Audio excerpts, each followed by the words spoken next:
Hallelujah. Hallelujah. Greet you all in the precious name of our Lord and Savior Jesus Christ. ನಿಮ್ಮೆಲ್ಲರಿಗೆ ಯೇಸುವಿನ ಮಧುರನಾಮದಲ್ಲಿ ಶುಭಾಶಯಗಳನ್ನು ಹೇಳ್ತೇವೆ. I am glad one more time I am teaching God's word for you concerning family. ಇವತ್ತು ನಾನು ಇನ್ನೊಂದ್ಸಲ ಕುಟುಂಬದ ಬಗ್ಗೆ ನಿಮಗೆ ದೇವರ ವಾಕ್ಯವನ್ನು ಹಂಚ್ತಾ ಇದ್ದೇನೆ. ಅದಕ್ಕಾಗಿ ನನಗೆ ಬಹಳ ಸಂತೋಷವಾಗಿದೆ. I encourage you to sit as a family and listen to God's word. ಇವತ್ತು ನೀವು ಕುಂತು ಕುಟುಂಬವಾಗಿ ಒಟ್ಟಾಗಿ ಕೂತ್ಕೊಂಡು ದೇವರ ವಾಕ್ಯವನ್ನು ಕೇಳುವಂತೆ ನಾನು ಪ್ರೋತ್ಸಾಹಿಸ್ತೇನೆ. And every week when I teach, I will give you some scriptures for confession. ಮತ್ತು ಪ್ರತಿ ವಾರ ನಾನು ಕಲಿಸುವಾಗ ಕೆಲವು ವಾಕ್ಯಗಳನ್ನು ನಾನು ಕಲಿಸ್ಕೊಡ್ತೇನೆ, ನೀವು ಅರಿಕೆಗಳನ್ನು ಮಾಡಬೇಕು. And what I teach you have to confess. That will help you to build your family. ಮತ್ತು ನಾನು ಏನೇನು ಕಲಿಸ್ಕೊಡ್ತೇನೋ ಆ ವಾಕ್ಯಗಳನ್ನು ನೀವು ಅರಿಕೆ ಮಾಡಬೇಕು. ಆವಾಗ ನೀವು ನಿಮ್ಮ ಕುಟುಂಬವನ್ನು ಕಟ್ಟುವಂತೆ ಸಹಾಯ ಮಾಡ್ತದೆ. Some people ask me, why you insist on these confessions? Why you insist on faith confessions? ಕೆಲವು ಜನರು ನನಗೆ ಕೇಳ್ತಾರೆ, ಈ ಅರಿಕೆಗಳ ಮೇಲೆ, ಈ ನಂಬಿಕೆ ಅರಿಕೆಗಳ ಮೇಲೆ ಅಷ್ಟು ಒತ್ತಾಯವಾಗಿ ಯಾಕೆ ಹೇಳ್ತೀರಿ? If you are teaching, that's enough. ನೀವು ಕಲಿಸಿದ್ರೆ ಸಾಕಲ್ಲ. If you pray, we pray, that's enough. ನಾವು ಪ್ರಾರ್ಥನೆ ಮಾಡಿದ್ರೆ ಸಾಕಾಗ್ತದೆ. Why do you insist we have to keep on confessing? ಯಾಕೆ ನಾವು ಅರಿಕೆಗಳನ್ನು ಮಾಡಬೇಕು ಅಂತ ಅಷ್ಟೊಂದು ಒತ್ತಾಯವಾಗಿ ಹೇಳ್ತೀರಿ? You know, Bible says God created us in His own image, in His likeness. Bible ಹೇಳ್ತಿದೆ, ದೇವರು ನಮ್ಮನ್ನು ಆತನ ಸ್ವರೂಪಕ್ಕೆ ಅನುಸಾರವಾಗಿ ಸೃಷ್ಟಿ ಮಾಡಿದನು. In our tongue there is a power. ನಮ್ಮ ನಾಲಿಗೆಯಲ್ಲಿ ಬಲ ಇದೆ. Bible says in Proverbs 18:21. Shall we turn our Bible? Will read it. ನಾವು ನೋಡ್ಕೊಳ್ಳೋಣ. ಬೈಬಲ್ ಅಲ್ಲಿ ಜ್ಞಾನೋಕ್ತಿಗಳು 18ನೇ ಅಧ್ಯಾಯ 21ನೇ ವಾಕ್ಯ. Death and life are in the power of the tongue, and they that love it shall eat the fruit thereof. ಜೀವನ ಮರಣಗಳು ನಾಲಿಗೆಯ ವಶ, ವಚನ ಪ್ರಿಯರು ಅದರ ಫಲವನ್ನು ಅನುಭವಿಸುವರು. Life and death is in the power of our tongue. ಜೀವ ಮರಣವು ನಮ್ಮ ನಾಲಿಗೆಯ ಬಲದಲ್ಲಿ, ನಮ್ಮ ನಾಲಿಗೆಯ ವಶದಲ್ಲಿ ಇದೆ. We have a choice. ನಮಗೆ ಒಂದು ಆಯ್ಕೆ ಇದೆ. When we speak life, life will flow. ನಾವು ಜೀವವನ್ನು ಮಾತನಾಡಿದ್ರೆ ಜೀವ ಹರಿದು ಬರ್ತದೆ. When we speak blessings, blessings will flow. ನಾವು ಆಶೀರ್ವಾದಗಳನ್ನು ಮಾತನಾಡಿದ್ರೆ ಆಶೀರ್ವಾದಗಳು ಹರಿದು ಬರ್ತದೆ. That is why we insist on this faith confessions. ಆದ ಕಾರಣವೇ ನಾವು ನಂಬಿಕೆಯ ಈ ಅರಿಕೆಗಳ ಮೇಲೆ ಅಷ್ಟು ಒತ್ತಾಯ ಮಾಡಿ ಹೇಳ್ತೇವೆ. Please turn your Bible to book of Deuteronomy 28th chapter. ಇವಾಗ ನೀವೆಲ್ಲರೂ ನಿಮ್ಮ ಬೈಬಲ್ಗಳನ್ನು ಧರ್ಮೋಪದೇಶ ಕಾಂಡದ ಪುಸ್ತಕ ತಿರುಗಿಸ್ರಿ. 28th chapter verse 6. 28ನೇ ಅಧ್ಯಾಯ ಧರ್ಮೋಪದೇಶ ಕಾಂಡ 28ನೇ ಅಧ್ಯಾಯಕ್ಕೆ ತಿರುಗಿಸ್ರಿ. Verse 6. 6ನೇ ವಾಕ್ಯ ಓದ್ಕೊಳ್ಳೋಣ. ಕ್ಷಮೆ. Blessed shall thou be when thou comes in, blessed shall thou be when thou goest out. ಧರ್ಮೋಪದೇಶ ಕಾಂಡ 28ನೇ ಅಧ್ಯಾಯ 6ನೇ ವಾಕ್ಯ. ನೀವು ಕೆಲಸಕ್ಕೆ ಹೋಗುವಾಗಲೂ ಬರುವಾಗಲೂ ಶುಭ ಉಂಟಾಗುವುದು. Hallelujah. Hallelujah. In the Bible, this Deuteronomy 28th chapter is a wonderful chapter. Bible ಅಲ್ಲಿ ಈ ಧರ್ಮೋಪದೇಶ ಕಾಂಡ 28ನೇ ಅಧ್ಯಾಯ ಬಹಳ ಅದ್ಭುತವಾಗಿರುವಂತ ಅಧ್ಯಾಯವಾಗಿದೆ. It talks about blessings and curses. ಇಲ್ಲಿ ಆಶೀರ್ವಾದಗಳು ಮತ್ತು ಶಾಪಗಳ ಬಗ್ಗೆ ಬರೆಯಲ್ಪಟ್ಟಿದೆ. It starts like with verse 1 like this. If you obey God's word, all the blessings will follow you. ಮೊದಲನೇ ವಾಕ್ಯದಲ್ಲಿ ಈ ರೀತಿಯಾಗಿ ಪ್ರಾರಂಭವಾಗ್ತದೆ, ನೀವು ದೇವರ ವಾಕ್ಯಕ್ಕೆ ವಿಧೇಯರಾದ್ರೆ ಆವಾಗ ಎಲ್ಲಾ ಆಶೀರ್ವಾದಗಳು ನಿಮ್ಮನ್ನು ಹಿಂಬಾಲಿಸುವವು. Verse 1 to 14 talks about blessings.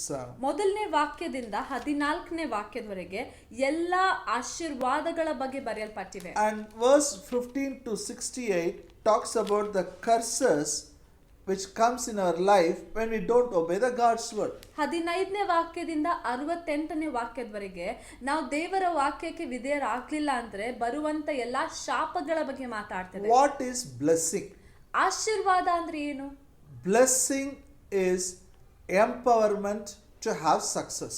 ಆಶೀರ್ವಾದ ಅಂದ್ರೆ ಯಶಸ್ಸನ್ನು ಹೊಂದಿಕೊಳ್ಳುವುದಕ್ಕೆ ಇರುವಂತ ಸಾಮರ್ಥ್ಯ.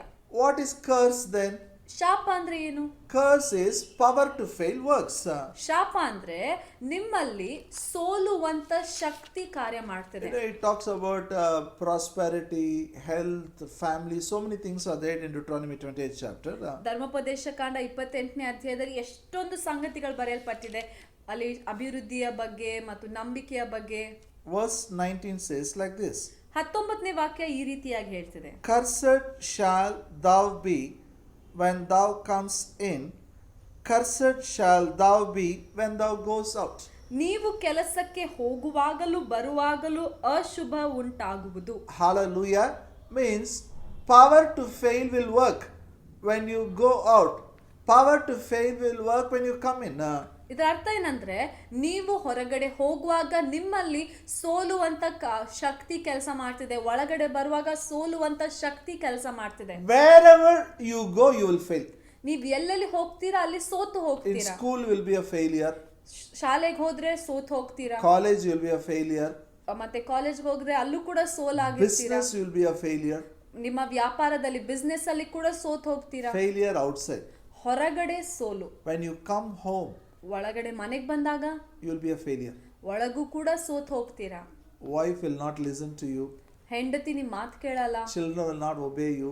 ಮಕ್ಕಳು ನಿಮ್ ಮಾತು ಕೇಳಲ್ಲ. You are a failure outside, you are a failure inside. ಒಳಗಡೆನೂ ಸೋತು ಹೋಗುವಂತವರು, ಹೊರಗಡೆನೂ ಸೋತು And ಹೋಗುವಂತವರು. there are many scriptures in the same chapter talks about this failure.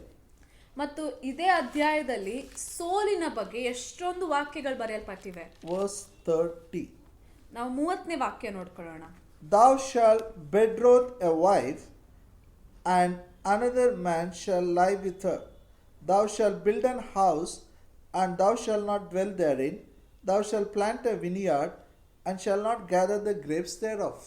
ನೀವು ಮದುವೆ ಮಾಡಿಕೊಂಡ ಸ್ತ್ರೀಯನ್ನು ಮತ್ತೊಬ್ಬನು ಮಾನಭಂಗ ಪಡಿಸುವನು, ನೀವು ಕಟ್ಟಿಕೊಂಡ ಮನೆಯಲ್ಲಿ ಮತ್ತೊಬ್ಬನು ವಾಸ ಮಾಡುವನು, ನೀವು ಮಾಡಿಕೊಂಡ ದ್ರಾಕ್ಷಿ ತೋಟದ ಬೆಳೆಯು ನಿಮಗೆ ದೊರೆಯುವುದಿಲ್ಲ. There are three things written here. ಇಲ್ಲಿ 3 ವಿಷಯಗಳು One ಬರೆಯಲ್ಪಟ್ಟಿವೆ. is you will get engaged, that engagement will break. ಅಲ್ಲಿ ಮೊದಲನೇದೇನಂದ್ರೆ, ನೀವು ನಿಮಗೆ ಇನ್ನೊಬ್ಬರಿಗೆ ನಿಶ್ಚಿತಾರ್ಥ ಆಗ್ತದೆ, ಆದ್ರೆ ಆ ನಿಶ್ಚಿತಾರ್ಥ ಮುರಿದು ಹೋಗ್ತದೆ. Marriages are breaking. That is nothing but a curse. Power to fail is working. ಮದುವೆಗಳು ಮುರಿದು ಹೋಗ್ತಾ ಇದ್ದಾವೆ, ಅದು ಶಾಪವಾಗಿದೆ. ಅಂದ್ರೆ ಅಲ್ಲಿ ಸೋಲಿನ ಶಕ್ತಿ ಕಾರ್ಯ ಮಾಡ್ತಾ ಇದೆ. Let me give an illustration. ನಾನು ನಿಮ್ಗೆ ಒಂದು ಉದಾಹರಣೆ ಕೊಡ್ತೇನೆ ಕೇಳಿ. I am a pastor. ನಾನು ಸಭಾಪಾಲಕನಾಗಿದ್ದೇನೆ. I counsel many families. ನಾನು ಅನೇಕ ಕುಟುಂಬದವರಿಗೆ ಸಲಹೆಗಳನ್ನು, ಆಲೋಚನೆಗಳನ್ನು ಕೊಡ್ತೇನೆ. Hallelujah. There was one couple newly married. They are very beautiful. They are enjoying their family life for 3 months. ಹೊಸದಾಗಿ ಮದುವೆ ಆಗಿರುವಂತ ಒಂದು ದಂಪತಿ ಇತ್ತು. ಅವರು ಸಭೆಗೆ ಬಂದಿದ್ರು, ಮತ್ತೆ ಅವ್ರಿಗೆ ಎಲ್ಲ ಚೆನ್ನಾಗಿ ನಡೀತಾ ಇತ್ತು. ಅವರ ಕುಟುಂಬವನ್ನು ಅವಾಗ್ಲೇ ಶುರು ಮಾಡಿದ್ರು. After 3 months, they went to that girl's house. 3 ತಿಂಗಳಾದ್ಮೇಲೆ ಆ ಹುಡುಗಿಯ ಮನೆಗೆ ಅವ್ರು ಹೋದ್ರು. You know, this girl's mothers are very special. They can scan, they can look, one look they can tell how the daughter is.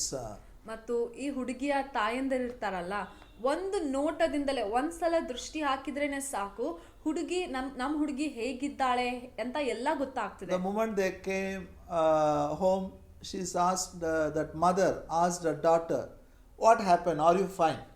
ಮತ್ತು ಅವ್ರ ಮನೆಗೆ ಬಂದ ಕೂಡಲೇ ತಾಯಿ ಮಗಳಿಗೆ ಕೇಳ್ತಾಳೆ, ಏನಾಗಿದೆ, ಎಲ್ಲ ಚೆನ್ನಾಗಿದ್ಯಾ, ಎಲ್ಲ ಸರಿಯಾಗಿದ್ಯಾ? She says, I am fine. ಅವಳು ಹೇಳ್ತಾಳೆ, ಮಗಳು ಹೇಳ್ತಾಳೆ, ಹೌದು ಎಲ್ಲ ಚೆನ್ನಾಗಿದೆ, ನಾನು ಚೆನ್ನಾಗಿದ್ದೇನೆ. You have become thin. ಆಕೆ ಹೇಳ್ತಾಳೆ, ತಾಯಿ ಹೇಳ್ತಾಳೆ ಏನಂದ್ರೆ, ಇಲ್ಲ ನೀನ್ ಬಹಳ ಸೋರ್ದು ಹೋಗಿದ್ಯಾ? No, I am fine. ಅವಳು ಹೇಳ್ತಾಳೆ, ಇಲ್ಲ ನಾನು ಚೆನ್ನಾಗಿದ್ದೇನೆ. They went inside. ಆಮೇಲೆ ಒಳಗೆ ಹೋಗ್ತಾರೆ. She asked her daughter personally, took her alone and said, are you really fine, are you happy? ತಾಯಿ ಇನ್ನೊಂದ್ಸಲ ತನ್ನ ಮಗಳನ್ನು ಒಳಗಡೆ ಕರ್ಕೊಂಡು ಹೋಗ್ಬಿಟ್ಟು ಕೇಳ್ತಾಳೆ, ನಿಜವಾಗ್ಲೂ ನೀನ್ ಚೆನ್ನಾಗಿದ್ಯಾ, ಎಲ್ಲ ಸರಿಯಾಗಿದ್ಯಾ? She says, I am fine. ಮತ್ತೆ ಆ ಹುಡುಗಿ ಹೇಳ್ತಾಳೆ, ಹೌದು ಎಲ್ಲ My husband takes care of me, I am very happy.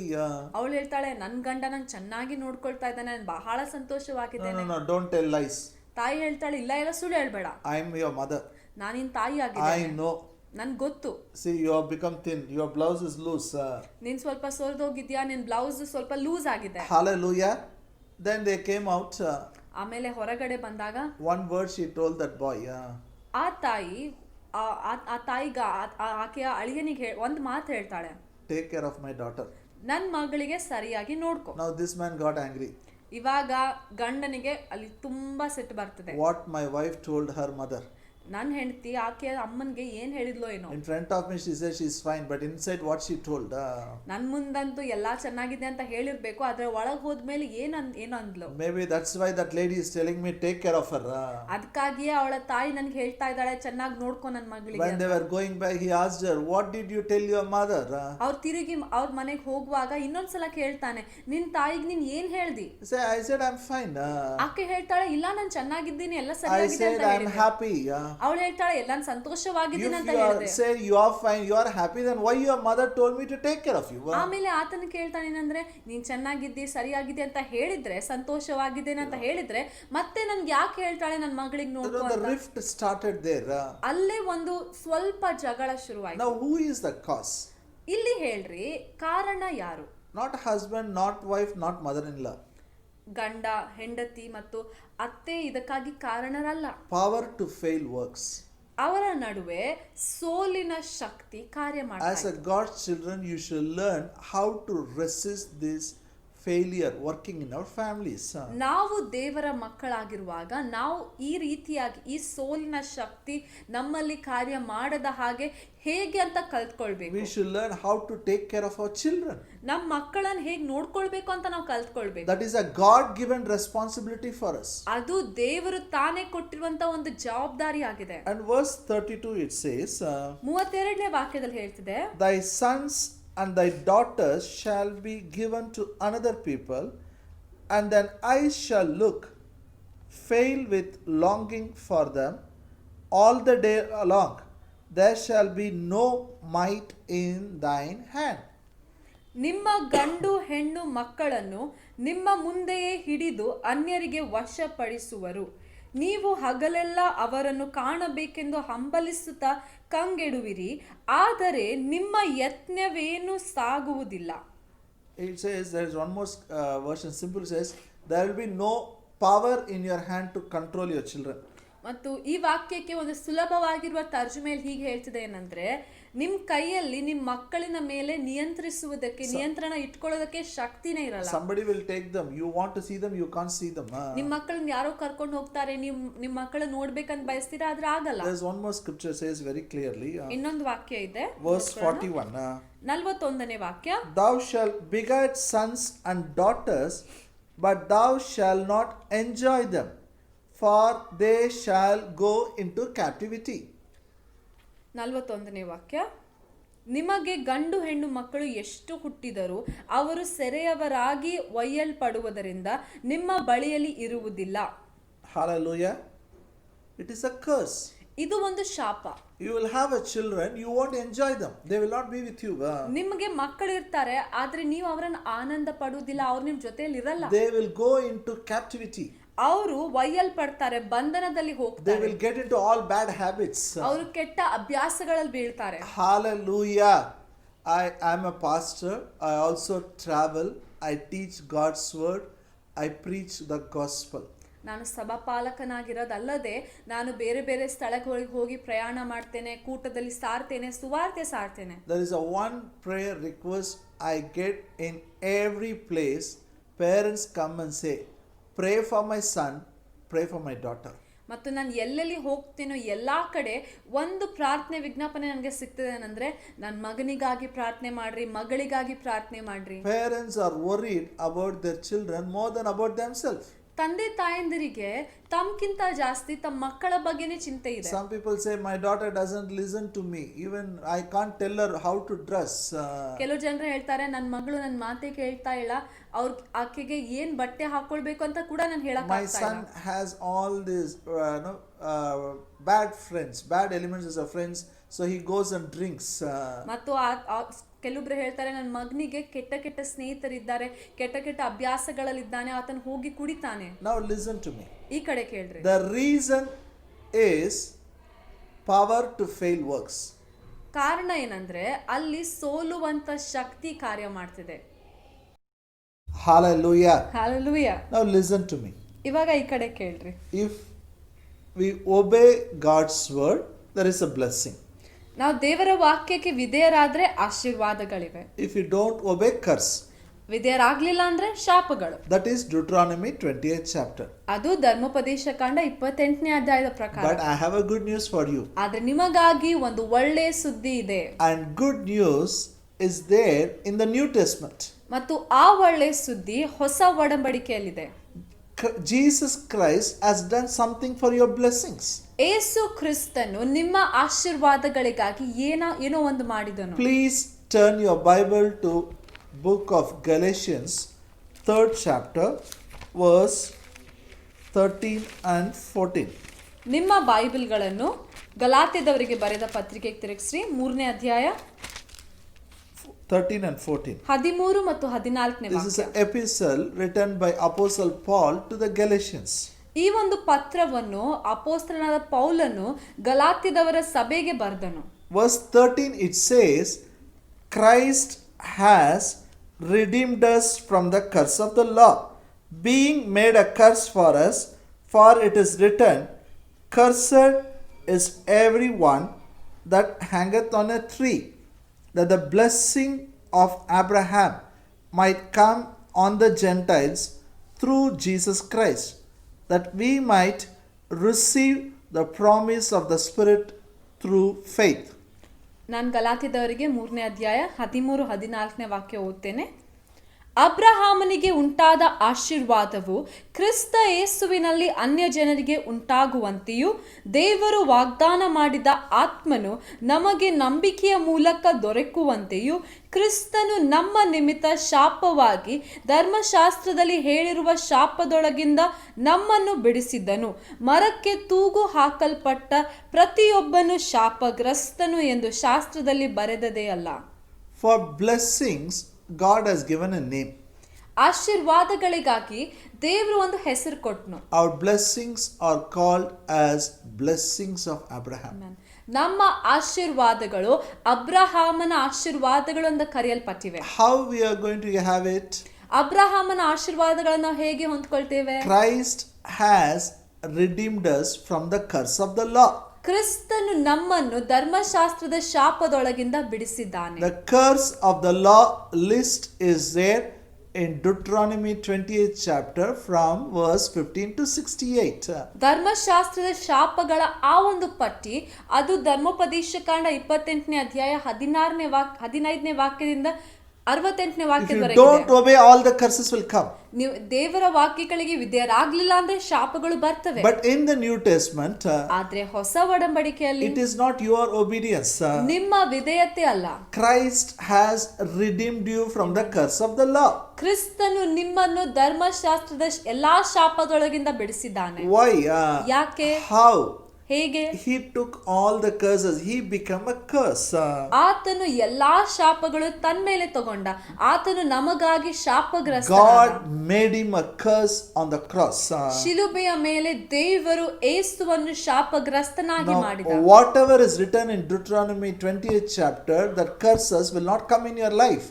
ಇವಾಗ ಧರ್ಮೋಪದೇಶ ಕಾಂಡ 28ನೇ ಅಧ್ಯಾಯದಲ್ಲಿ ಬರೆದಿರುವಂತ ಎಲ್ಲಾ ಶಾಪಗಳು ನಿಮ್ಮ ಜೀವನದಲ್ಲಿ ಬರುವುದಿಲ್ಲ. You may see the signs in the family, signs of rift in the family.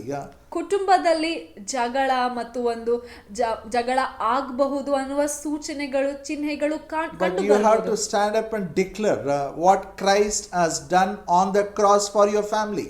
ಆದ್ರೆ ಅದರ ನಡುವೆ ನೀವು ನಿಂತ್ಕೊಂಡು ಘೋಷಣೆ ಮಾಡಬೇಕು, ಯೇಸು ಕ್ರಿಸ್ತನು ನಿಮ್ಮ ಕುಟುಂಬಕ್ಕಾಗಿ ಶಿಲುಬೆ ಮೇಲೆ ಏನ್ ಮಾಡಿದ್ನು. You have to tell, Christ has redeemed me from the curse of the law.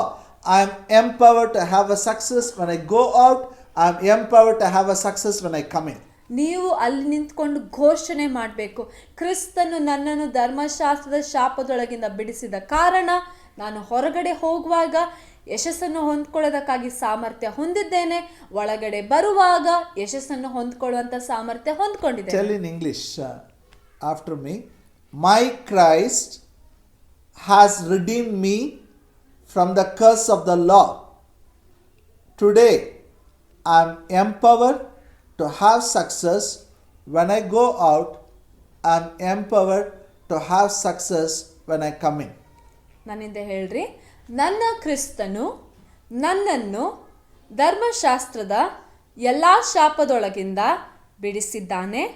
ಆದ ಕಾರಣ ನಾನು ಹೊರಗಡೆ ಹೋಗುವಾಗ ಯಶಸ್ಸನ್ನು ಹೊಂದಿಕೊಳ್ಳುವುದಕ್ಕಾಗಿ ಶಕ್ತನಾಗಿದ್ದೇನೆ, ಒಳಗಡೆ ಬಂದಾಗ ಯಶಸ್ಸನ್ನು ಹೊಂದಿಕೊಳ್ಳೋದಕ್ಕಾಗಿ ಶಕ್ತನಾಗಿದ್ದೇನೆ. Our marriages cannot break because Christ has redeemed us from the curse of the law. ನಮ್ಮ ಮದುವೆಗಳು ಕ್ರಿಸ್ತನು ನಮ್ಮನ್ನು ಧರ್ಮಶಾಸ್ತ್ರದ ಶಾಪದೊಳಗಿಂದ ಬಿಡಿಸಿದ ಕಾರಣ ಅವು ಎಂದಿಗೂ ಮುರಿಯುವುದಿಲ್ಲ. You will enjoy your children. ನಿಮ್ಮ ಮಕ್ಕಳೊಟ್ಟಿಗೆ ನೀವು ಆನಂದಿಸ್ತೀರಿ. Your children will be with you. ನಿಮ್ಮ ಮಕ್ಕಳು ನಿಮ್ಮ ಜೊತೆಯಲ್ಲೇ ಇರ್ತಾರೆ. And your children will not go into captivity. ನಿಮ್ಮ ಮಕ್ಕಳು ಯಾವುದೇ ಬಂಧನದೊಳಗೆ ಸೇರುವುದಿಲ್ಲ. Your children, you will have a power in your hands to control your children. ನಿಮ್ಮ ಮಕ್ಕಳ ಮೇಲೆ ಹತೋಟಿ ವಹಿಸುವುದಕ್ಕೆ ನಿಮ್ಮ ಕೈಯಲ್ಲಿ ಶಕ್ತಿ ಇರ್ತದೆ. Sometimes when everything goes wrong, some people they keep their hands on the head and say what to do, no one is listening to me. ಕೆಲವೊಂದ್ಸಲ ಎಲ್ಲ ತಪ್ಪಾಗಿ ನಡೆಯುವಾಗ ಜನರು ತಲೆ ಮೇಲೆ ಕೈ ಇಟ್ಕೊಂಡು ಅವ್ರು ಹೇಳ್ತಾರೆ ಏನಂದ್ರೆ ಏನ್ ಮಾಡ್ಬೇಕು, ಯಾರು ನನ್ನ ಮಾತು ಕೇಳ್ತಾ ಇಲ್ಲ. No, you should not talk like that. ನಾವು ಆ ರೀತಿಯಾಗಿ You should ಮಾತಾಡೋದು. say Christ has redeemed me from the curse of the law. ಆದ್ರೆ ನೀವು ಹೇಳ್ಬೇಕು ಕ್ರಿಸ್ತನು ನನ್ನನ್ನು ಧರ್ಮಶಾಸ್ತ್ರದ ಶಾಪದೊಳಗಿಂದ ಬಿಡಿಸಿದ್ದಾನೆ. Say in English after me one more time. My Christ has redeemed me from the curse of the law. I will enjoy my children. I have power in my hands to control my children. ನನ್ನಿಂದ ಹೇಳಿ, ನನ್ನ ಕ್ರಿಸ್ತನು ನನ್ನನ್ನು ಧರ್ಮಶಾಸ್ತ್ರದ ಶಾಪದೊಳಗಿಂದ ಬಿಡಿಸಿದ್ದಾನೆ, ನನ್ನ ಮಕ್ಕಳನ್ನು ನಾನು ಆನಂದಿಸ್ತೇನೆ. One more ನನ್ನ time. ಮಕ್ಕಳನ್ನು ನಿಯಂತ್ರಿಸುವುದಕ್ಕೆ ನನ್ನಲ್ಲಿ ಶಕ್ತಿ ಇದೆ.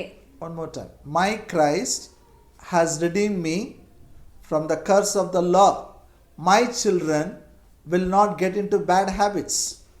ನನ್ನ ಕ್ರಿಸ್ತನು ನನ್ನನ್ನು ಧರ್ಮಶಾಸ್ತ್ರದ ಶಾಪದೊಳಗಿಂದ ಬಿಡಿಸಿದ್ದಾನೆ, ನನ್ನ ಮಕ್ಕಳು ಯಾವುದೇ ಕೆಟ್ಟ ಅಭ್ಯಾಸಗಳಲ್ಲಿ ಬೀಳುವುದಿಲ್ಲ. You keep saying it, you will see things changes in your family. ನೀವೇ ಅರಿಕೆಗಳನ್ನು ಹೇಳ್ತಾ ಇರಿ, ನೀವೇ ನೋಡ್ತೀರಿ ನಿಮ್ಮ ಕುಟುಂಬದಲ್ಲಿ ಸಂಗತಿಗಳು You ಬದಲಾಗ್ತವೆ. keep speaking blessings now. ಆಶೀರ್ವಾದಗಳನ್ನು ಘೋಷಣೆ ಮಾಡ್ರಿ. Your children will be blessed, your wife will be blessed, you will be blessed. ನಿಮ್ಮ ಮಕ್ಕಳು ಆಶೀರ್ವದಿಸಲ್ಪಡ್ತಾರೆ, ನಿಮ್ಮ ಹೆಂಡತಿ ಆಶೀರ್ವದಿಸಲ್ಪಡ್ತಾರೆ. Hallelujah. Shall we pray? ಪ್ರಾರ್ಥನೆ ಮಾಡಿಕೊಳ್ಳೋಣ. Abba Father, in Jesus' name, we come before you, pray for all the families. ಅಪ್ಪ ತಂದೆ, ಯೇಸುವಿನ ನಾಮದಲ್ಲಿ ನಿಮ್ಮ ಮುಂದೆ ಬರ್ತೇವೆ, ಎಲ್ಲಾ ಕುಟುಂಬಗಳಿಗಾಗಿ ನಾವು ಪ್ರಾರ್ಥಿಸ್ತೇವೆ. I declare Christ has redeemed them from the curse of the law. ನಾನು ಘೋಷಿಸ್ತೇನೆ, ಕ್ರಿಸ್ತನು ಅವರನ್ನು ಧರ್ಮಶಾಸ್ತ್ರದ ಶಾಪದೊಳಗಿಂದ ಬಿಡಿಸಿದ್ದಾನೆ. None of the curses will operate in their life. ಯಾವುದೇ ಶಾಪವು ಅವರ ಜೀವನದಲ್ಲಿ ಕಾರ್ಯ ಮಾಡುವುದಿಲ್ಲ. No marriages will break in the name of Jesus. ಯೇಸುವಿನ ನಾಮದಲ್ಲಿ ಯಾವುದೇ ಮದುವೆಗಳು ಮುರಿದು ಹೋಗುವುದಿಲ್ಲ. They will have power in their hands to control the children. ಅವರ ಮಕ್ಕಳ ಮೇಲೆ ಹತೋಟಿ ವಹಿಸುವುದಕ್ಕೆ ಅವರಲ್ಲಿ ಶಕ್ತಿ ಇರ್ತದೆ. They will enjoy their children. ಅವರ ಮಕ್ಕಳನ್ನು ಆನಂದಿಸ್ತಾರೆ. The children will not get into bad habits. ಅವರ ಮಕ್ಕಳು ಯಾವುದೇ ಕೆಟ್ಟ ಅಭ್ಯಾಸಗಳಲ್ಲಿ ಸಿಕ್ಕಿ ಬೀಳುವುದಿಲ್ಲ. Your presence will be in our families. ನಿಮ್ಮ ಪ್ರಸನ್ನತೆ ನಮ್ಮ ಕುಟುಂಬಗಳಲ್ಲಿ ನೆಲೆ ಇರಲಿ. Blessings of Abraham will be manifested in our families. ಮತ್ತು ನಮ್ಮ ಕುಟುಂಬಗಳಲ್ಲಿ ಅಬ್ರಹಾಮನ ಆಶೀರ್ವಾದಗಳು ಕಂಡು ಬರಲಿ. In Jesus' name we pray. ಯೇಸುವಿನ ನಾಮದಲ್ಲಿ ಪ್ರಾರ್ಥಿಸ್ತೇವೆ. Amen. Amen. We will do afterwards. Yeah. After they go.